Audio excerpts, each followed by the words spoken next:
Imagine you are in Boston and it is March 17th. You are walking down the street with your family when suddenly you hear a marching band in the distance.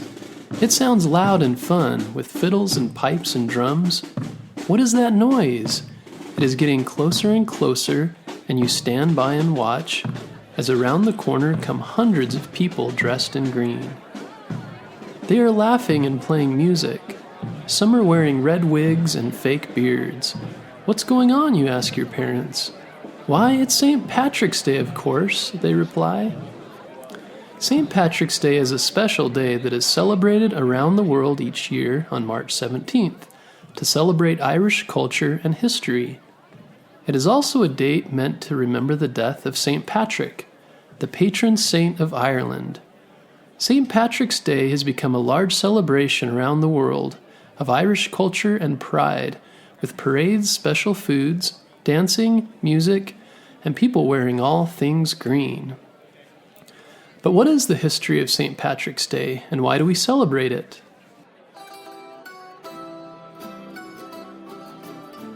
St. Patrick's Day started as a day to celebrate the patron saint of Ireland. St. Patrick was born in Roman Britain in the 5th century and grew up with a father who was a deacon of their local church. So even though St. Patrick became the patron saint of Ireland, he was not actually Irish, but was British. When Patrick was 16 years old, Irish raiders came to his village and he was kidnapped and brought to Ireland as a slave. A slave is someone who is held captive and has to do work for another person for no money. Patrick spent 6 years living in Ireland as a slave herdsman, taking care of cattle. He was sad living as a slave and turned to prayer and religion to keep his spirits up. He prayed regularly to escape so he could return home.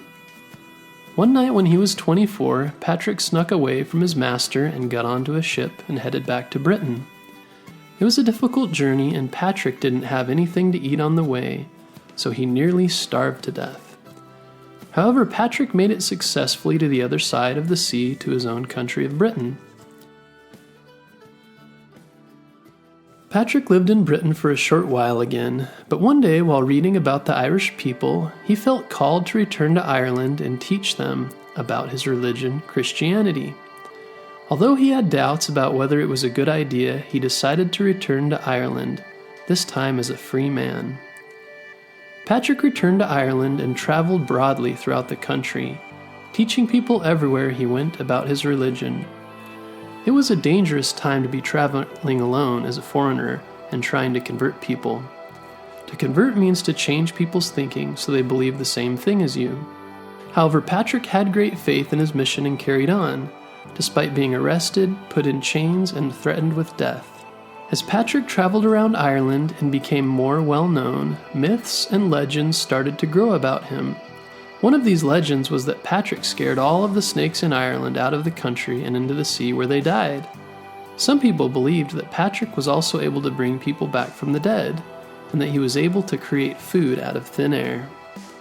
One of the most well-known legends about St. Patrick is that he explained the Christian concept of the Holy Trinity to the Irish people by using the 3 leaves of an Irish clover or shamrock. Shamrocks have since become symbols of St. Patrick's Day. St. Patrick died on March 17th, 461 AD. However, he did not actually become a saint until many years later, which is the normal process for Catholic sainthood. March 17th became celebrated around the world as St. Patrick's Day, at first to celebrate him, and later to celebrate Irish cultural heritage generally. Cultural heritage means traditions and ways of life that have been passed down through the generations. In Ireland today, St. Patrick's Day is celebrated as a religious holiday. Irish families celebrate by going to church in the morning and having a party in the afternoon. Irish people usually dance and drink in the afternoon parties and eat a meal that includes meat, such as Irish bacon and cabbage. In America and other places with many Irish immigrants, St. Patrick's Day is celebrated on March 17th, but with different traditions. In these countries, people of Irish descent hold large annual parades featuring bagpipes and drums, many people wear green and dress up. The tradition started in America in the 1840s when many Irish people left Ireland due to the Great Potato Famine of 1845. A famine is an extreme shortage of food. In the 1840s, nearly 1 million poor Irish people moved to America to escape starvation in Ireland. With so many Irish people now living in New York and other American cities, the St. Patrick's Day celebrations grew in size and popularity. In 1848, many New York Irish societies decided to join together to form one big St. Patrick's Day parade. Today, that parade is the largest parade in the United States, with over 150,000 people participating each year and 3 million people watching on the side of the road. There are also very large St. Patrick's Day parades held in other cities such as Boston and Chicago. As Irish immigrants spread out over the United States and around the world, cities and countries developed their own traditions. This is especially true in the United States, Canada, and Australia. Some common traditions include wearing shamrocks, which represent St. Patrick's teachings to the Irish people. Many people like to play Irish music, including fiddles and pipes, on St. Patrick's Day. There is a tradition of people carrying snake staffs in St. Patrick's Day parades to represent St. Patrick driving the snakes out of Ireland. While Irish people eat bacon and cabbage on St. Patrick's, Irish Americans now celebrate by eating a meal of corned beef and cabbage. This is because the first Irish immigrants to America were very poor and couldn't afford the traditional bacon and cabbage they ate back home. Instead, they had corned beef and cabbage, having learned about this cheaper meat from their new Jewish neighbors in America. Many listeners will likely have heard about the small Irish imp called a leprechaun.